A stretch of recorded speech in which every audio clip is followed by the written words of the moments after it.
And a very, very happy Father's Day to all of our fathers out there. It's, I've been a father now for about 24 years, sorry. My sons are here, but they'll see this and they'll say, oh really? So for 24 years I've been a father, and it's been the most amazing thing that I've ever done and that I ever will do. But what it does, in a lot of ways, is make me appreciate how amazing all you dads are and the way you lay down your lives for your families every single day. It's awe-inspiring and it's beautiful. And so this is just an opportunity. I think it's a beautiful, special day to remember dads. This weekend, I'd say day, I start saying Happy Father's Day on Friday, because hey, why not?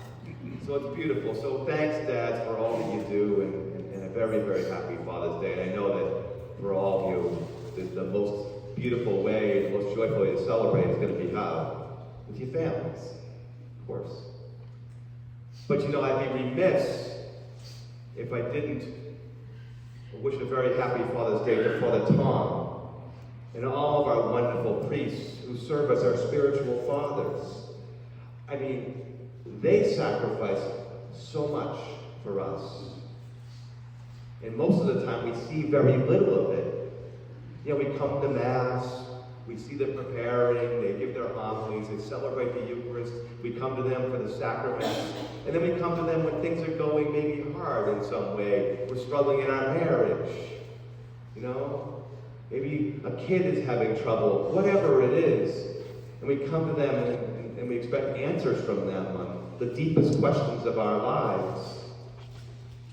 And there they are, always ready to make a run to the hospital or to the nursing home, to pray with someone, or to comfort us when our family members are sick or dying, or to celebrate those joyful moments of baptism or wedding. So I would just say thank you to Father Tom and to all our priests, and just wish you a very happy Father's Day, Father. And thank you for all you do for us.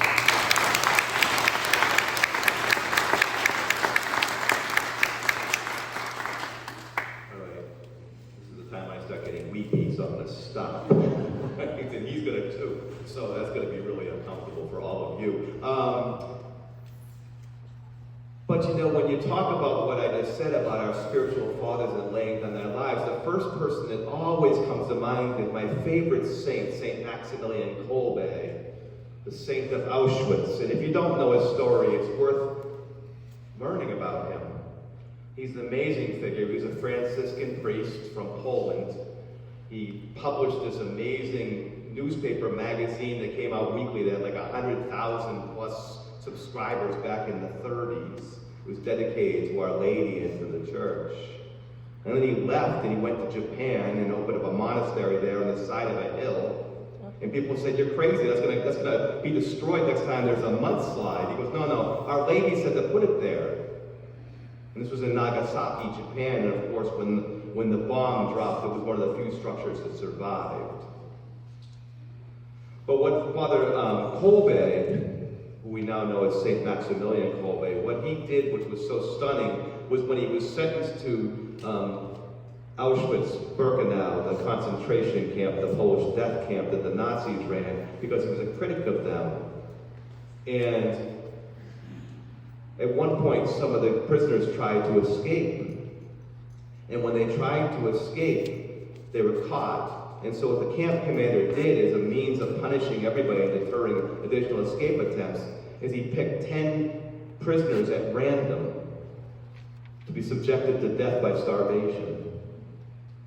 I mean, it's stunning in its brutality. It's unthinkable. It's so demonic and evil. And so one of the men, Francis Garvanachek, who was exclaimed, I'm a husband and a father, as if the guards and the camp commander would have cared. Spare me. But then all of a sudden, Father Maximilian walked forward and said, exchange my life for his. And surprisingly, the camp commander agreed to it. He said, what are you, a Catholic priest? He said, yes, I am. He said, fine. And so Francis was spared and lived another 50 years and actually traveled to the United States on a couple of occasions. And Father Colbe was subjected to death by starvation. And it's a beautiful story, but you can kind of blow by it, right? And say, oh yeah, it's great, okay, what an amazing guy.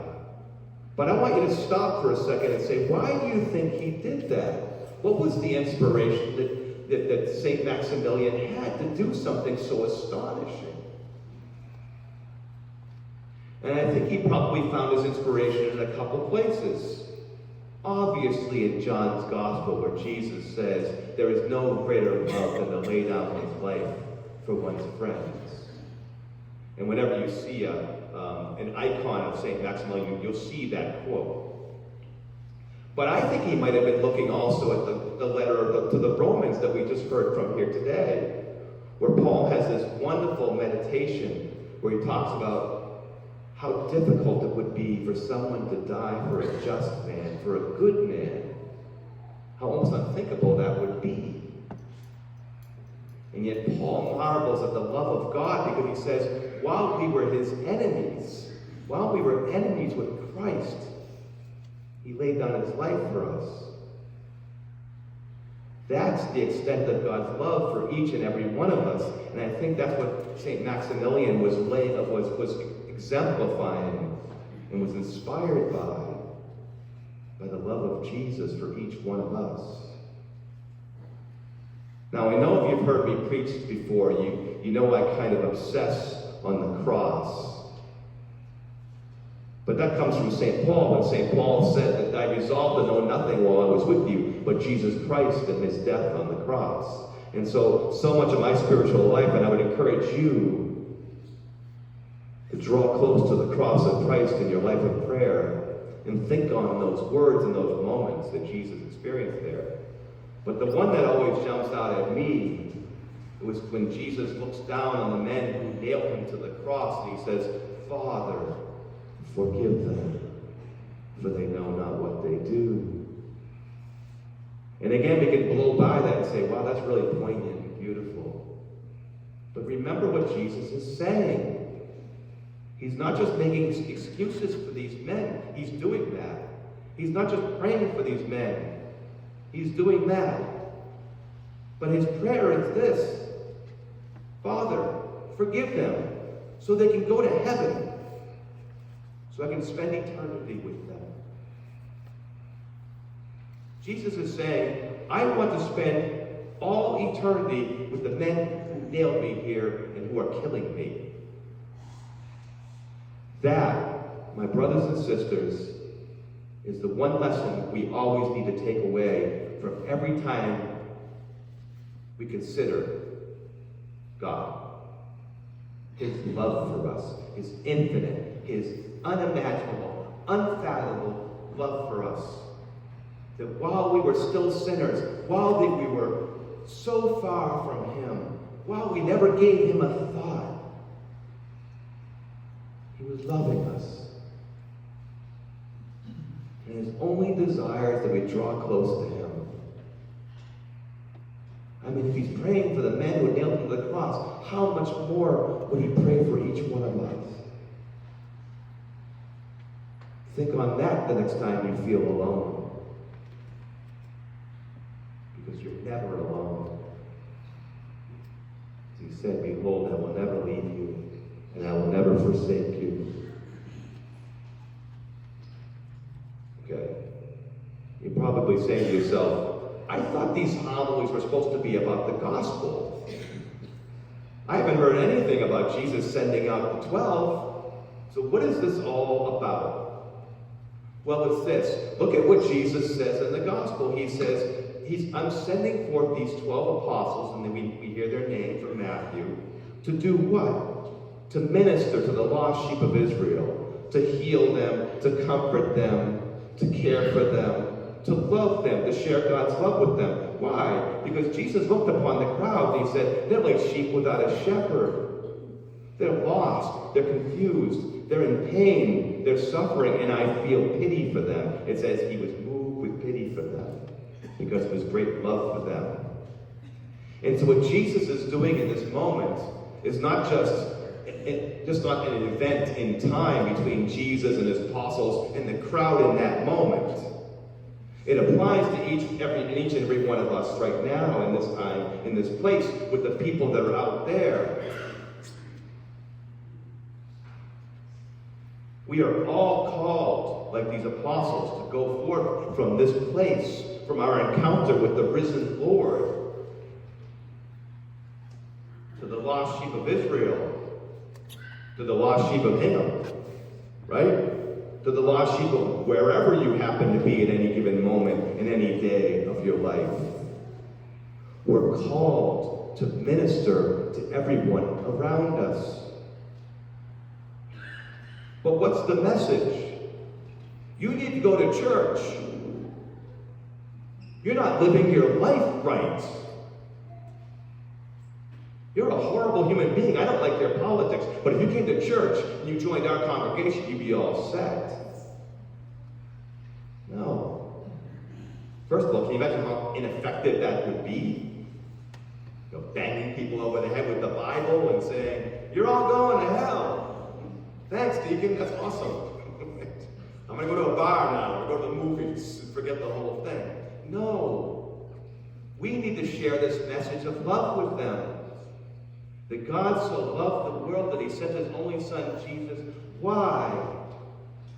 So that all of us, no matter what we've done, where we've been, how far we've been from God, whether we haven't thought of God in 50 years, that he sent his son to die for each and every one of us so that we could have the hope of heaven, that we could have a hope of eternity, we could have the hope of a relationship with him now and always. And it's free. How many things out there in life are free? Everything is, there's no such thing as a free lunch, right? But there's such a thing as free salvation. Jesus even says it, without cost you have received, Peter, James, and John, and the rest. Without cost you are to give. We are saved by works. But the works are the works of Jesus on the cross. And so while it might seem too good to be true, we need to let people know that there's hope for them because there's a God who loves him and loves them and cares for them and is intimately concerned with every detail of their lives. But it can't just be with words. Because we all know talk is cheap, and if this world is filled up with anything these days, it's filled up with words. You can't go anywhere without hearing people talk, people sending emails, sending texts, or a whole slew of stuff on the internet. Everywhere you go, there's noise, and people offering opinions, and making judgments. But what nobody seems to be doing is listening. So we need to go forth from this place, my brothers and sisters, and be good listeners, to engage with people, to listen to their stories. Why? So that we can respond in a way that meets their needs. We need to let people know that we're there for them, that we're ready to lay down our lives for them, to give, to share, to listen, to love. Not with judgment, not with condemnation, and not with condescension, like we're up here with all the answers and they're down there clueless. It's not that. We just need to let them know that they are loved, and we show that to them by listening and by giving, by our acts of love and mercy.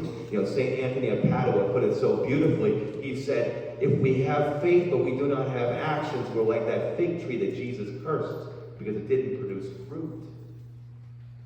We need to produce fruit.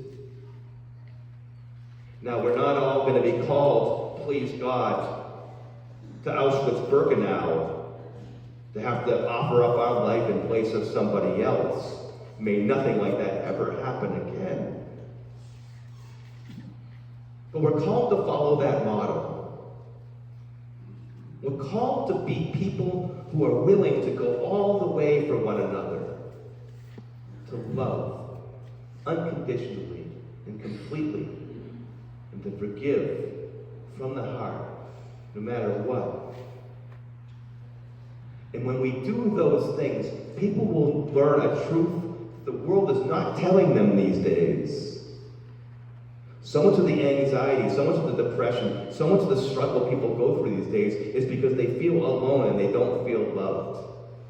And so we need to tell them the truth, that they are loved, unconditionally, infinitely, always. You are loved. It's not an abstract thing. You are loved. I am loved. Jesus showed us that when he laid down his life on the cross. And we need to share that truth with others, with our words and with our deeds. And my brothers and sisters, if we do that, if we follow the way of Jesus and lay down our lives for one another and for everyone we encounter, maybe, just maybe, this world will know peace. God bless you all.